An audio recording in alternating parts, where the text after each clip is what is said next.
So, did you know you could actually be hacked by a call that you did not pick?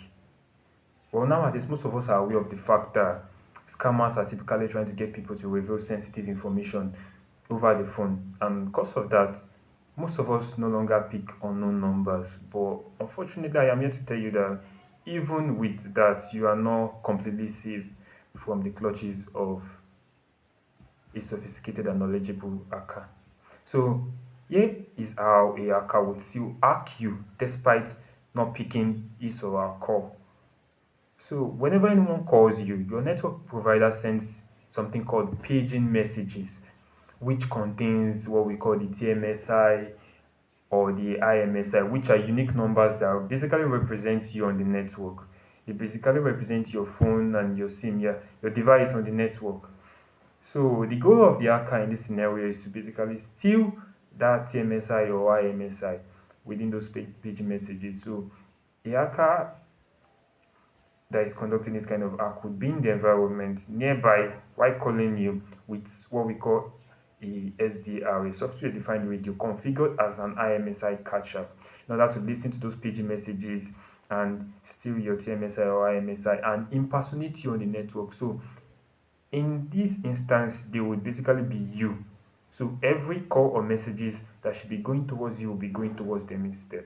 So imagine what they could do. They'll get access to your OTPs, your messages with sensitive information, every high value call that you should be receiving, they'll be getting in your stead. Now imagine what you could do with such power in your grasp.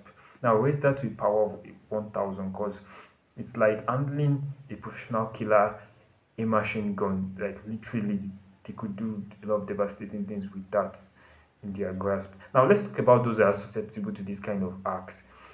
Those that are using 2G or 3G, they are susceptible due to the weak encryption system in place.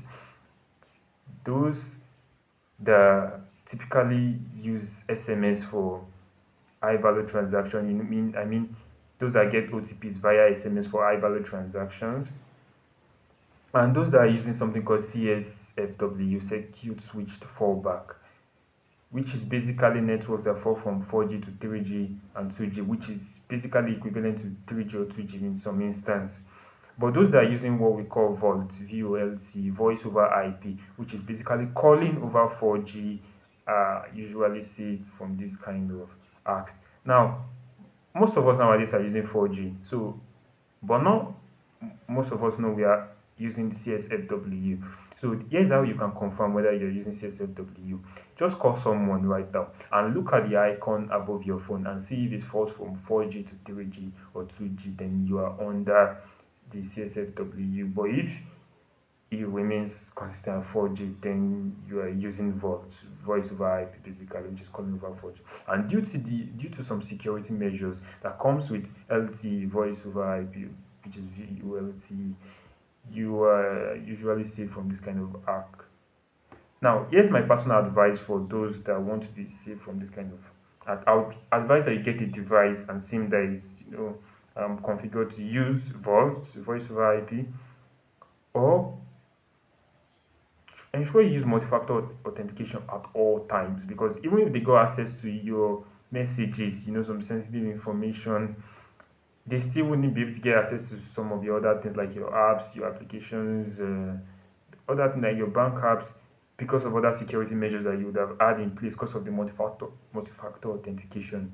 And avoid using SMS for OTPs for high value transaction. Try using also some other means. It could be your email.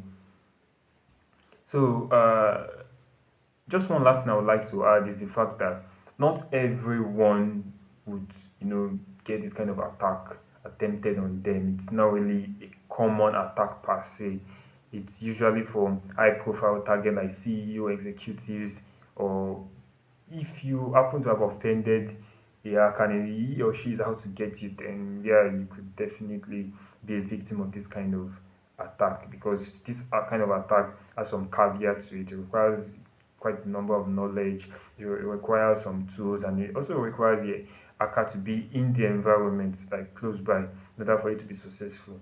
So you are not going to be a victim of this kind of attack on the norms, but with this video you should be safe from this kind of this kind of hack compared to those that are completely ignorant of it. All right. See you next time. Thank you.